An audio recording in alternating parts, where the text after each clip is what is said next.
Good afternoon. It's Jared Forte, and welcome to another session of Notes from the Route. It is Monday, June 30th, the last day of June. I'm really excited to have you here watching with me today, and I hope you get a lot out of today's discussion or today's notes. Once again, Notes from the Route is live every Monday through Thursday at noon Eastern Time, and what we do on this show is um, I talk about some of the ideas that I'm working on in my writing. Some of the ideas are about entrepreneurship, marketing, creativity, um, collaboration, all the things that are part of my background and experience, and all the ideas that I want to dig into going forward with the work that I do in the future. And this is sort of a public forum for me to share the ideas with people in sort of a raw state, start getting feedback, and also having conversations so I can sharpen my ideas, make connections with some smart people, and hopefully all of us as a community can kind of grow together and help each other through this process. So today's topic in session 9 is the conflict between long-term and short-term goals. Okay, the conflict between long-term and short-term goals. Now, I personally have an interesting relationship with the idea of goals and goal setting in my personal experience. I've used goals effectively at times. At other times, things didn't quite work out the way that I hoped that they would. So I've had mixed results in my own life with my ability to maintain my focus on specific goals and achieving things. It's been mixed. So I'm not coming to you as a person who is a master at setting and achieving goals. I've managed to achieve some things in my life. I failed to do some things and had things fall apart. So I'm coming sort of as an examination of the process, and hopefully we can all kind of grow from it. So I want to kind of review. I want to review some of the ideas that are pretty common in all different systems and approaches to goal setting that you might come across in books or programs. If you've had any exposure at all to these ideas, to the idea of goal setting, then this is going to be familiar. So the first thing that most people say, most books or most experts say, is you have to start with clarity. You have to understand and get a really clear picture of what it is that you want to achieve, what it is that you want to accomplish, and that's step one. And the fact that they put it as step one should be an indication of how important it is. And I get that, but I don't think that they make it clear exactly how difficult that first step is. Clarity is probably the most difficult part of the goal setting process, because it is difficult to filter through all of the noise and all of the suggestions and all of the interference that we have in our lives. In so many cases, it's hard to hear the sound of our own voice. It's hard to know, exactly beneath all of the different things that have been obligations that have been placed on us, all the things that we've been taught or told that are good, that we should want. It's difficult to drill down through all of that and get down to the core and understand exactly what it is that you seek to achieve, the outcome that is most beneficial to you. And unfortunately, a weekend workshop is probably not enough to do that. It's a great start. Working through exercises and books and all the materials and programs that are available are excellent to assist you in achieving some sort of clarity about what it is that you want. But I believe that the process of discovery, as it relates to discovering the desires and the purpose, or however you want to call it, figuring out exactly how you want to go about achieving things in your own life, I feel like that's a lifelong process. It's not something that you do one time and you're finished. It's an ongoing process of self-discovery. You unfold over the course of your life. You unfold and reveal new facets of yourself that you weren't aware of, and that's just part of the process of living. But the mechanism of goal setting requires you to choose something. So at whatever level of clarity you have when you make that choice, you have to choose in order for the mechanism to work. And that is one of the problems or the issues that some people run into. Now, the interesting thing is, even if you the mechanism, just the pure mechanism of goal setting, which is designed to motivate you and to manage your mind and your thinking, to give you focus, the mechanism works even in the case where you are pursuing a goal that's not even quote unquote the right goal for you. The mechanism itself works. So even if you are looking at a thing that may not be serving you in the long run, you make the choice and you're able to stick with that process of, following through with your goals and meeting your objectives, then you can start achieving things. You can start advancing in your career. You can start checking off things off of these lists of experiences or accomplishments or material possessions that you decide that you want to bring into your life. If you can commit to the process of setting these goals and stay focused on that and get really good at setting goals and achieving them, then you can acquire all of those things and you can accomplish all of those things. Unfortunately, if you started from a place where you didn't have clarity about what it is that you really want, you might find that there's a diminishing return on these accomplishments. There's a diminishing return of joy. You don't feel, once you achieve this thing that you set out to do, that you've set these goals to do, you don't have the same, you don't have the joy or the peace that you thought that you would have once you got to this place that you've been seeking to reach. That's why it's not uncommon for you to find people who seem to have it all, yet for whatever reason they're not happy. And from the outside looking in, it's like, are you crazy? I mean, if I had what you had, I'd be thrilled. I don't understand what the problem is. Why are you, why can't you appreciate what you have? And the reason is because basically they climbed the ladder, as the saying says, but they found out when they reached the top, the ladder was leaning against the wrong building. So there is a value just inherent in being able to set and achieve goals. To be an achievement-minded person is a valuable thing to be. But when you have set the goal as a thing that's outside of yourself, you lose sight of the value in the journey. You lose sight of the growth that comes along in the process. You just look at the fact that you've reached this place that you thought would make you happy, but yet you aren't happy. So so that's sort of the context of a long-term goal, where you set this thing up and you step by step go through all the processes necessary, or all the interim steps to get you to where you want to go. That's the long-term goal. I want to talk about this mechanism. I told you that the mechanism works even if it's the wrong goal. Basically, you have the long-term goal, which is this achievement or this accomplishment or attainment that you have that's set up outside of yourself, and then you make it specific. In order for it to work, it has to be specific. If it's a monetary thing, you need to have a dollar amount. It needs to have a deadline. All the things that make the mechanisms work, that kind of incorporate the game psychology into it, so that you can maintain your motivation. All those steps. Then you take that long-term goal, and then you break it down into short-term goals, or the incremental goals that are required to get there. And then you break it down further to the specific actions and the specific specific deliverables in a project or the task that you have to do. And it's a tried and true method of self-management. It simply works. It doesn't.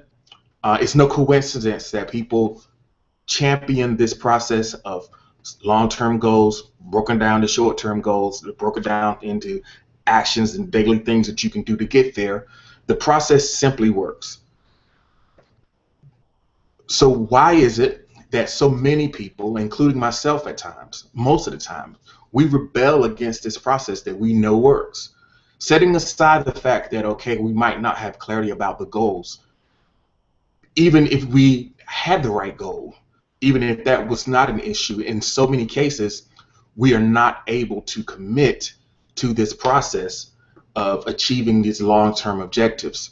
So I want to address, this is where the conflict part of the discussion comes in. I want to address why it is that I, and perhaps you at times, rebel against this process of achieving goals by breaking them down into pieces that you can do every day. Why do we rebel against this process when we know that it works? It has been proven to work. We've even proven to ourselves that it works in many cases. So this is why I think, in my case, I believe I've rebelled against it. And you can let me know in the comments or however you want to reach me if this is also true for you. One of the reasons that I rebel is because I lack the emotional maturity. Basically, it's the emotional maturity to deal with the passing of time that's required to do anything that's significant. Um, Babies have a reflex to, they don't have very much life. They haven't lived that much life. So everything, every moment is an eternity for them. So the moment they want something and they don't get it, then they wail and cry because it's been forever. Every moment seems like forever because they had their concept of time is this very brief thing. So every moment is huge to them. And when you lack the emotional maturity to understand the time that has to pass before you can uh, expect results from your actions, the time that has to pass before you can expect any return on your investments, if you don't have the emotional maturity to endure that time, then that's going to cause you to rebel against the process.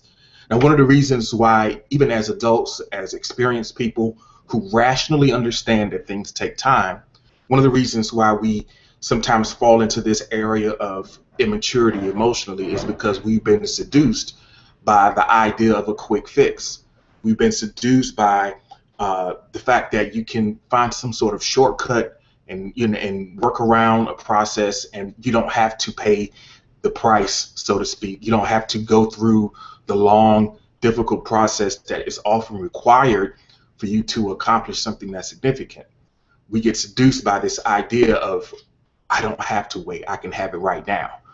And once we fall into that seduction, then we're susceptible to this fit of immaturity that throws us off the path, that makes us want to quit and fall off of the path of the goals that we set for ourselves. Another reason why I, and perhaps you in the past, may have rebelled against this proven process of goal setting is that there are external factors that you don't expect that occur whenever you start along a path to achieve something. There are a very limited number of things that you can personally control whenever you are acting in the world with other people. There's always a chain of consequences for everything that you do that you can't possibly predict. So once you start along the process that you believe is the right way to go about achieving something, any number of things in the world, an infinite number of things in the world, can act in a way that seems to conspire against what it is that you're trying to do. And that can be frustrating because you don't have the control that you believed. You don't have the control that you appeared to have on paper when you thought about, okay, well, this is what I want to accomplish. You realize that that sense of control is an absolute illusion. So once you experience that frustration, it can also throw you off of the path of achieving a goal. It can throw you off of your commitment. It can make you falter. Another reason why I rebel, and you can let me know if this is familiar to you, is you fall into other people's outcomes. People can create artificial urgency for you because they have an agenda. And because of your fear of losing out, your fear of loss, you find yourself jumping ship and being a part of someone else's plan. You buy into someone else's idea. You buy into someone else's goals, um, for you, and you abandon the things that you were trying to achieve for yourself. There might be some hot new program or new tactic or new thing out there, new business opportunity, new anything that might be completely unrelated to the path that you're on. But because it seems like a limited opportunity, you feel like you're going to lose out. That process can derail you, and it creates an urgency, like, well, I got to stop what I'm doing here and go and see if I can hit it big, with this lottery ticket type idea, or this seems like it's a much easier path than the one that I've chosen, so let me leave the path that I've chosen and jump on this other thing. That process can cause you to rebel against the proven way of setting and achieving goals. And finally, there's the whole aspect of sabotage. This is when, for whatever reason, perhaps because somewhere inside you don't feel like you deserve to have whatever it is that you've set for yourself to achieve. There's an issue of deserving that goes into it, that forces you to make decisions that are in conflict with your best interests.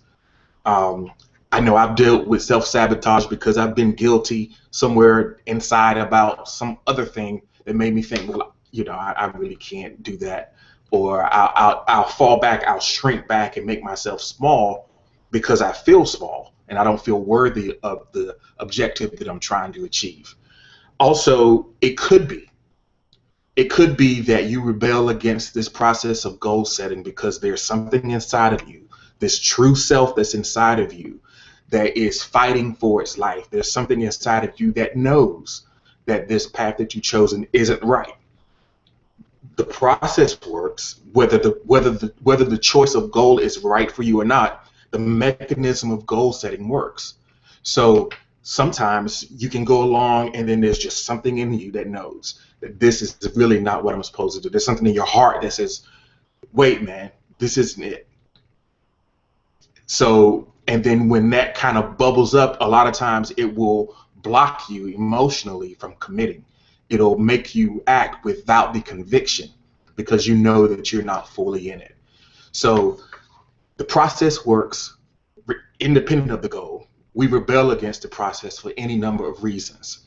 So what's the alternative if you don't have the clarity, or you aren't sure, like, I'm doing all this and what for? Am I going to get to the end of this road and still not be happy?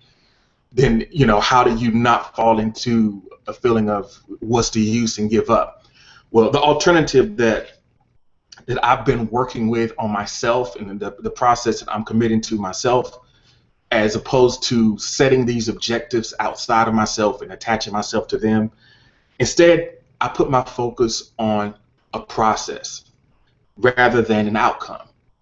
Meaning, rather than setting a goal for a thing that I want to attain, I set my goal on becoming the type of person or performing the types of activities that are conducive to an outcome like that. So because I can't predict the outcome under any circumstances, because there's so many factors outside of my control, it is more useful to me to focus on the things that I can control, which are my activities. And I keep my focus there. Also, focusing on growth rather than on achievement. You can't necessarily predict what you will achieve, but once you commit to a process of growth, then what happens is you come to a place where the achievement itself, whether it comes or not, anything that you gain that's outside of yourself can also be taken from you. But the growth is yours. They can't take away the growth. They can't take away the person that you became in the process of doing the work that you've done. So when you're working towards something, your work is simply to refine your process. Where goals fit into this scenario is the goals are just the mechanism by which you evaluate and get feedback on your process. So you set a goal inside this framework of work and say, okay, I want to do this work, and then let me look at what happens. Now, if what happens doesn't work out, then I need to refine my process. So I just use that goal that's outside of me just to kind of inform my process so I get better at whatever it is that I'm doing. If I'm a musician and I'm playing an instrument, then the feedback that I get is the sound that comes out of my instrument. And as I keep playing and get better, then the sound that I make gets better and people respond differently to what I do. It works that way for anything that you create. Whenever you create something and put it out into the world and get the feedback on it, it's not a matter of whether or not you accomplish the goal. It's a matter of now you understand what you've made, and now you can be better the next time you make something or the next go around. So the work is just to focus on getting the feedback and refining the process.